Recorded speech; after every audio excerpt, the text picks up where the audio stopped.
ये कहानी फिनिश नाम के एक वॉरियर को दिखाते हुए होती है। उसके साथ उसका साथी एंडी भी था और उस समय वो दोनों घने और रहस्यमयी जंगल की गहराइयों में जा रहे थे। वो एक बहुत बड़े से जंगली सुअर को पकड़ना चाहते थे जिसने गांव वालों की फसलों को उजाड़ कर उनकी जिंदगी को नरक बना दिया था। गांव के लोग उस बड़े से सुअर से बहुत डरे हुए थे। यहाँ पर फिनिश एंडी से कहता है कि गाँव वाले मुझे हीरो मानते हैं और अगर मैं एक साधारण से सुअर तक को काबू नहीं कर पाया तो मेरी इज्जत क्या रहेगी। वो अपने हथियार को मजबूती से पकड़ लेता और सीधे सुअर पर टूट पड़ता है, मगर उसके शुरुआती हमले से उस सुअर पर कोई असर नहीं पड़ता। एंडी भी अपने हथियार उठाकर उसकी मदद करने के लिए उस सुअर पर हमला करता है, लेकिन इससे कोई फर्क नहीं पड़ता बल्कि और भी बात बिगड़ जाती है और अब वो सुअर जाग जाता है और वो गुस्से में उनके ऊपर झपटता है। लेकिन इससे पहले कि एंडी को वो पकड़ पाता, फिनिश बहादुरी से आगे बढ़कर उसके रास्ते में दीवार बनकर खड़ा हो जाता है। वो अपनी पूरी ताकत झोंक देता है, लेकिन सुअर बहुत ही ज्यादा शक्तिशाली था और वो एक ही झटके में फिन को काफी दूर हवा में उछाल देता है। लेकिन किस्मत से फिनिश सीधा उसी के पीठ पर आकर गिरता है। एंडी तुरंत ही एक रस्सी उसकी ओर फेंकता है जिससे फिनिश उस सुअर को काबू करता और अपने मुताबिक उड़ाने लगता है। जब गांव वालों ने देखा तो उन्हें अपनी आंखों पर भरोसा ही नहीं हुआ। पूरा गांव फिनिश की जयकारे से गूंज उठा और हर तरफ फिनिश का नाम पुकारा जाने लगा था। लेकिन उसी भीड़ में एक मिस्टीरियस सॉर्सरर थे जिसका नाम बाबा यागा होता है। बाकी सबकी तरह उसने जयकारे में शामिल होने के बजाय फिनिश को खुली चुनौती दे दी। उसने कहा कि अगर तुम वाकई में उतना ही शक्तिशाली है जितना लोग मानते हैं तो मेरे घर के सामने पड़ा एक बड़ा सा पत्थर हटाकर दिखाओ जो पानी के बहाव को रोक रहा है। फिनिश उसकी बातों पर हंसने लगता है और वो कहता है कि मैंने अपने पूरे लाइफ में इससे कहीं बड़ी मुश्किलें झेली है, ये तो मेरे लिए बस एक छोटा सा काम है। लेकिन यागा कहती है कि जब तक मेरी आंखें खुद नहीं देख लेती मैं यकीन नहीं करूंगी। ये सुनकर भीड़ में खड़े लोग सभी हंसने लगते हैं और वो फिनिश का मजाक उड़ाने लगे थे। इस इंसल्ट से जलते हुए फिन घर लौट आता है और उसके दिल में गुस्सा और आक्रोश भर गया था। तो एंडी उसे समझाता है कि अपनी खोई हुई इज्जत वापस पाने का केवल एक ही रास्ता है, पास के एक किले में रहने वाले भयानक मॉन्स्टर को मारकर वहाँ कैद की गई सुंदर प्रिंसेस को मुक्त कराना होगा। ये सुनते ही फिनिश बिना देर किए इस चुनौती को स्वीकार कर लेता है और रात होते ही वो एंडी को लेकर उस किले की ओर निकल पड़ता है। वहाँ पहुंचकर वो देखते हैं कि वहाँ पर और भी कई सारे योद्धा आए हुए थे। वो सब लोग उस मॉन्स्टर को मारकर प्रिंसेस से शादी करना चाहते थे, लेकिन फिनिश यहाँ पर प्रिंसेस से शादी करने के लिए नहीं आया था। वो तो केवल अपने अपमान का बदला लेना चाहता था और इसीलिए वो एंडी से कहता है कि वो मॉन्स्टर को अकेले मारना चाहता है और इसीलिए अब वो ज्यादा इंतजार नहीं करेगा और वो चुपके से टावर की खिड़की से अंदर घुस जाता है। वहाँ वो प्रिंसेस को देखता है जो कि काफी सुंदर लग रही थी, लेकिन उसकी आंखों में काफी उदासी दिख रही थी। प्रिंसेस ने उसे देखते ही पूछा कि क्या तुम भी यहाँ पर सिर्फ मरने के लिए आए हो? तो फिनिश उससे कहता है कि मैं तुम्हें बचाने आया हूँ। ये सुनते ही प्रिंसेस चौंक उठती है और तुरंत ही भीतर की ओर भाग जाती है। फिनिश उसे रोकने के लिए उसका हाथ थामता है, लेकिन उसने डर कर हाथ झटक दिया और वो जाकर एक पिलर के पीछे छिप गई। और तभी अचानक पीछे से फिनिश के ऊपर एक हमला हुआ। एक बड़ा सा सांप उसके ऊपर हमला कर दिया था। उसने अपना हथियार उठाया और मुकाबला करने लगा, लेकिन जल्दी उसे एहसास हुआ कि ये कोई साधारण सांप नहीं है, बल्कि असल में ये किसी मॉन्स्टर की पूंछ थी। फिनिश अपनी पूरी ताकत से लड़ता पर उसके हमले बिल्कुल बेकार थे। वो उस सांप को अपने दोनों हाथों से उसके मुंह को पकड़कर फाड़ने की कोशिश करता है, लेकिन तभी उस सांप ने सीधे उसकी आंखों में जहर उगल दिया, जिससे वो दर्द के मारे चीखने लगा और वहीं पर जमीन पर गिर पड़ा। और उस जहर की वजह से उसकी आंखों की रोशनी हमेशा के लिए गायब हो गई थी और अब वो अंधा हो चुका था। लेकिन उसने हार नहीं मानी। रेंगते हुए उसने फिर से अपना हथियार ढूंढ निकाला और अंधेरे में वार करने लगा, मगर वो मॉन्स्टर अब कहीं गायब हो चुका था और उसके सभी वार वहाँ की दीवारों पर पड़ रहे थे और उसके हमले से टावर की दीवारें ढहने लगी थी और वो पूरा किला ढह जाता है। बाहर खड़े बाकी योद्धा शोर सुनकर दौड़े आते हैं, लेकिन अंदर ना तो प्रिंसेस थी और ना ही वो मॉन्स्टर था। उन्हें केवल मलबे में दबा फिनिश मिलता है जो अब बुरी तरह से घायल और अंधा हो चुका था। एंडी उसे संभाल कर वापस घर लेकर आता है, लेकिन अब धीरे धीरे फिनिश का दिल काफी गुस्से से भर गया था और अब वो चिड़चिड़ा और काफी कठोर हो गया था, जिससे परेशान होकर एंडी मदद के लिए बाबा यागा के पास पहुंचता है और वो फिनिश की सारी कहानी बताता है। लेकिन यागा उसकी मदद करने से इनकार कर देती है, क्योंकि जब उसे मदद की जरूरत थी तो फिनिश ने उसकी मदद नहीं की थी। और इसी के साथ समय बीतता गया और एंडी भी अब उससे कम ही मिलने लगा और वहीं अंदर फिनिश की रोजमर्रा की जिंदगी काफी मुश्किल लगने लगी थी। बाजार में बच्चे उसका मजाक उड़ाते और उसके फल तक चुरा ले जाते। धीरे धीरे उसकी सारी जमा पूंजी भी खत्म हो गई। एक दिन उससे एंडी मिलने आया तो फिनिश ने गुस्से में कहा कि अब मुझे तेरी कोई जरूरत नहीं, अपना रास्ता खुद ही चुनो, जिससे एंडी आहत होकर वहाँ से चला गया। अब फिनिश बिल्कुल अकेला हो चुका था और हालात अब इतने बिगड़ गए थे कि वो बाजार में गिरे हुए सड़े गले फल को खाकर अपनी जिंदगी बिता रहा था।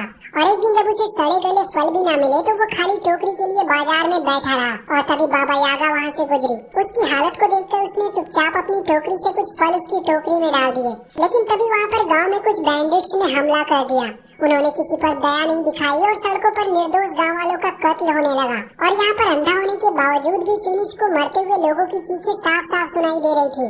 और बैंडिट जब उसके पास पहुँचे तो वो खड़ा हो गया और उससे भिड़ गया और सिर्फ अपनी सुनने की शक्ति पर ही भरोसा करके वो उससे लड़ने लगा और 2-3 बैंडिट्स को उसने हरा भी दिया। और वहीं एक बैंडिट ने जब रस्सी फेंक कर उसे बांधने की कोशिश की तो फिनिश ने हवा में ही रस्सी पकड़ ली और उसे घोड़े से खींच कर गिरा दिया और पीट कर उसकी बहुत धुलाई कर दी। लेकिन जल्दी वहाँ पर और भी सारे बैंडिट्स आ गए और फिनिश अंत में बेहोश हो गया। जब उसने अपनी आंखें खोली तो खुद को एक जहाज पर पाया। उसका गला और हाथ लकड़ी के तख्तों से जंजीरों में जकड़े थे। उसके चारों ओर बाबा यागा और कई गांव वालों भी कैदी बनाकर बैठाए हुए थे। उसकी हैरानी की सीमा नहीं रही जब उसने देखा कि एंडी भी वहीं पर था, लेकिन वो आजाद था। और बाबा यागा ने जब पूछा कि तुम आजाद कैसे हो, तो एंडी ने बताया कि उसने बैंडिट्स को यकीन दिला दिया कि वो उनके साथ है और गांव वालों की देखभाल करेगा। लेकिन सच्चाई ये थी कि एंडी ने बैंडिट से एक गोल्डन लैंप चुरा लिया था। उसने सबको दिखाया और बताया कि वो इसे बेचकर काफी अमीर हो जाएगा। लेकिन जैसे ही उसने लैंप को रगड़ा, उसमें से एक भयंकर जीनी बाहर निकल पड़ा, जिसे देखकर सब लोग बहुत ही हैरान रह गए थे। जीनी ने अपना पहला काम किया और वहाँ पर एक बैंडिट को मार डाला। फिर उसने एंडी से उसका वेश पूछा तो एंडी डर कर चिल्लाया कि वापस लैंप में चले जाओ और वो जीनी तुरंत ही लैंप में वापस लौट गया। लेकिन ये सीन देखकर वहाँ पर एक और बैंडिट अपनी तलवार लेकर आ गया और एंडी की गर्दन पर रखकर लैंप उससे छीन लिया। आखिरकार वो जहाज उन्हें लेकर अरबिया पहुँचा। वहाँ कैदियों को बाजार में गुलामों की तरह बेच दिया जाता है। तभी एक मिस्टीरियस नकाबपोश आदमी सामने आता है। उसने फिनिश्ड बाबा यागा और एंडी तीनों को खरीद लेता है। उस आदमी का पैलेस इतना शानदार था कि सभी लोग बिल्कुल हैरान थे। अंदर अजीब से टर्टल किस्म के रोबोट लगातार काम कर रहे थे। फिर उस नकाबपोश ने अपना चेहरा दिखाया। वो एक साइंटिस्ट था। वो उन्हें बताता है कि ये रोबोट्स उसी ने बनाए हैं और उसने कई और भी मशीन्स बनाई है जो इंसानों की जिंदगी आसान कर सकती है। वहीं फिनिश जो अब तक अपनी किस्मत से टूट चुका था, उसने साइंटिस्ट को अपनी पूरी दुख भरी कहानी सुनाई कि कैसे वो कभी एक महान वॉरियर हुआ करता था और आज एक अंधा और लाचार इंसान बन चुका है। वो साइंटिस्ट उससे कहता है कि मैं पहले ही तुम्हारे बारे में सब जानता हूँ। वो कहता है कि वो गुलामों को केवल इसीलिए खरीदता है ताकि उन्हें बाद में आजाद कर सके। बाद में जब उनके खाने का समय आया तो उसने अपने रोबोट्स को ऑर्डर दिया और वो तुरंत ही शानदार भोजन लेकर आ गए। बाकी लोगों को विश्वास ही नहीं हो रहा था। उन्हें ये सब किसी जादू जैसा लग रहा था। लेकिन वो साइंटिस्ट उससे कहता है कि ये जादू नहीं है, ये टेक्नोलॉजी है। मेरी वर्षों की रिसर्च का परिणाम है ये, क्योंकि मैं पिछले 500 वर्षों से इन क्रिएशन पर काम कर रहा हूँ। ये सुनकर बाबा यागा की आंखें हैरानी से फैल जाती है और वो पूछती है कि वो 500 सालों बाद भी इतना जवान कैसे दिखता है। तो साइंटिस्ट उसे बताता है कि उसने ऐसे केमिकल बनाए हैं जिसे पीने के बाद इंसान हमेशा जवान बना रहता है। फिर वो फिनिश, एंडी और बाबा यागा तीनों को अपने बड़े से लेबोरेटरी में लेकर जाता है। वहाँ फिनिश उससे पूछता है कि तुमने ये केमिकल बनाया कैसे और अगर मैं इसे पी लूँ तो क्या मेरी आंखें भी वापस से देख सकेंगी। साइंटिस्ट ने सिर हिलाकर कहा कि नहीं, इस केमिकल से नहीं, लेकिन मेरे पास कुछ और भी है। उसने फिर एक अजीब सा चश्मा निकाला और फिनिश के चेहरे पर पहनाया और यहाँ पर एक चमत्कार हुआ। फिनिश की आंखों में रोशनी वापस लौट आई और उसे सब कुछ साफ साफ दिखाई देना शुरू हो गया। उसकी आंखों से खुशी छलक पड़ी और वो मानो नई जिंदगी पा चुका हो।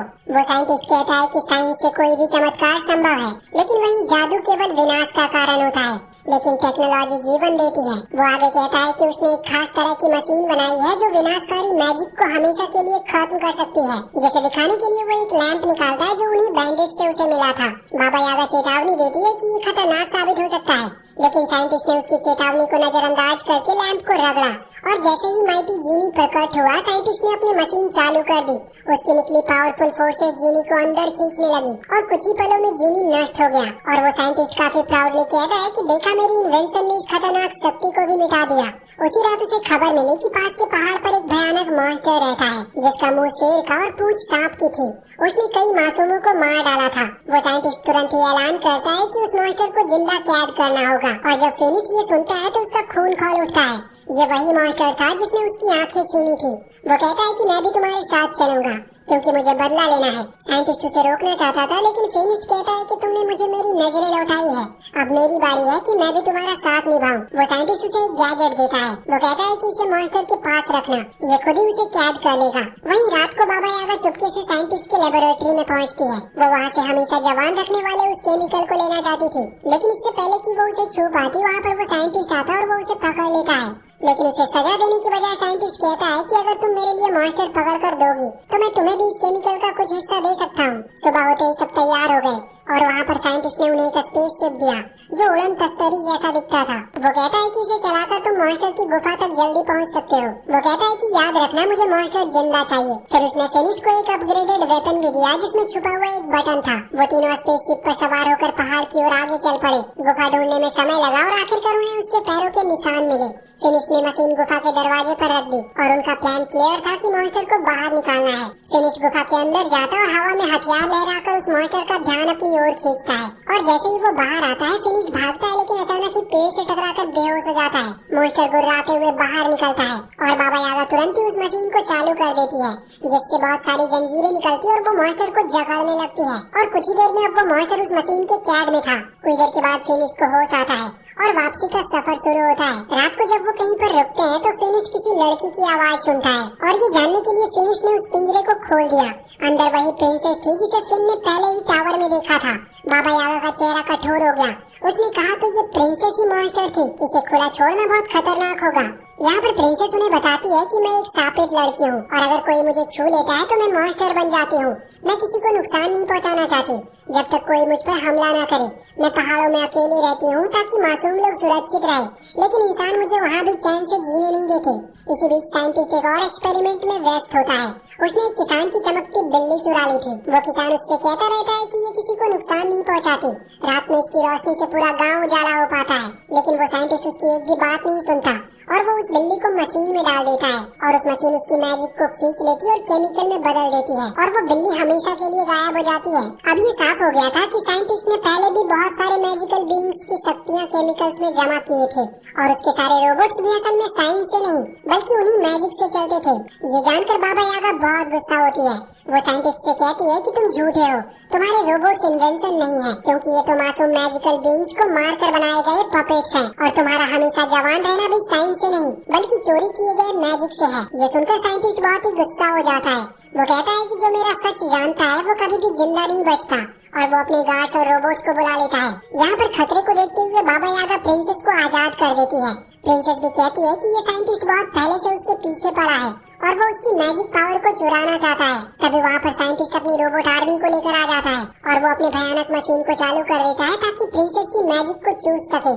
फिनिश जंजीरों में बना था और वो कुछ कर नहीं पाता, लेकिन जैसे ही वो प्रिंसेस को छूता है वो मॉन्स्टर बन जाती है और अपने जंजीरों को तोड़ देती है। यहाँ पर बाबा यागा मौका पाकर फिनिश को भी छुड़ा देती है और सब मिलकर भाग जाते हैं। वो साइंटिस्ट उनका पीछा करने लगता है। यहाँ पर यागा अपने जादू का इस्तेमाल करती है उस साइंटिस्ट के लोगों को हराने के लिए, लेकिन वो साइंटिस्ट अपना सबसे बड़ा वेपन उनकी ओर छोड़ता है जो कि एक बहुत बड़ा रोबोट टर्टल होता है। वो उसके अंदर बैठा था और वो उनके ऊपर कैनन बॉल्स बरसा रहा था। फिनिश यहाँ पर एक प्लान बनाता है। वो यागा से उसका ध्यान बटाने को कहता है और वो कहता है कि वो उसके ऊपर इतनी देर में उसे पलट देगा। एक बार ये टर्टल उल्टा गिरा तो वो कभी उठ नहीं पाएगा। प्लान को फॉलो करते हुए बाबा यागा आगे बढ़ती है, लेकिन तुरंत ही टर्टल ने उसकी मैजिक को खींचना शुरू कर दिया। उसकी जवानी छिनने लगी और वो बूढ़ी और कमजोर हो गई, जिससे फिनिश का दिल टूट गया। लेकिन फिर भी वो किसी तरह टर्टल के ऊपर चढ़ा। लेकिन तभी फिनिश ने टर्टल को झकझोर कर फिनिश का चश्मा गिरा दिया और उसकी दुनिया फिर से अंधेरी हो गई। लेकिन बाबा यागा उसे चिल्लाकर गाइड करने लगी और उसे हमला करने में उसकी मदद करने लगी। वो प्रिंसेस मॉन्स्टर रूप में साइंटिस्ट की ओर झपटी, जिससे वो साइंटिस्ट कांप उठा और फिनिश ने जंजीर टर्टल की गर्दन पर डाली और पूरी ताकत से खींचा। टर्टल उल्टा होकर गिर पड़ता है और उसका पेट फट जाता है और केमिकल्स बहने लगते हैं। यहाँ पर साइंटिस्ट बचने की कोशिश करता है और वो तुरंत ही विंग्स पहनकर वहाँ से भागना चाहता था, लेकिन उसके मशीन काम नहीं करते और वो उन्हीं केमिकल्स में जाकर गिर जाता और वहीं पर मारा जाता है। फिनिश थका हारा बेहोश हो गया था, जो देखकर प्रिंसेस रोने लगती है और उसकी आंसू उसके चेहरे पर गिरते हैं, जिसकी वजह से फिनिश की रोशनी फिर से लौट आई थी। वो अपनी आंखें खोलता और प्रिंसेस को देखता है और वो उससे कहता है कि अब वो उससे प्यार करने लगा है। लेकिन प्रिंसेस कहती है कि मेरे कर्ज के कारण मैं तुम्हारे साथ कभी रह नहीं सकती। ये सुनकर फिनिश का दिल टूट जाता है और वो बाबा यागा और एंडी के साथ गांव वापस लौट आता है। लेकिन वो अब भी हमेशा प्रिंसेस के बारे में ही सोचता रहता था। वहीं कुछ दिनों के बाद बाबा यागा ने एक चौंकाने वाली खोज की। उसने एक सॉल्यूशन ढूंढ निकाला जिससे प्रिंसेस का श्राप टूट सकता था, जिसे उसने खुशी खुशी फिनिश को बताया। वो कहती है कि ये श्राप प्रिंसेस के ऊपर जानबूझकर डाला गया था और हम लोग मिलकर उसके उस श्राप को हटा सकते हैं और उनका अगला मिशन भी यही होने वाला था, जो कि हो सकता है इस मूवी के नेक्स्ट पार्ट में हमें देखने को मिल सकती है। तो वीडियो अगर पसंद आई हो तो चैनल को सब्सक्राइब करके बेल आइकन जरूर दबा लें और कमेंट सेक्शन में हमें बताएं कि आपको ये कहानी कैसी लगी।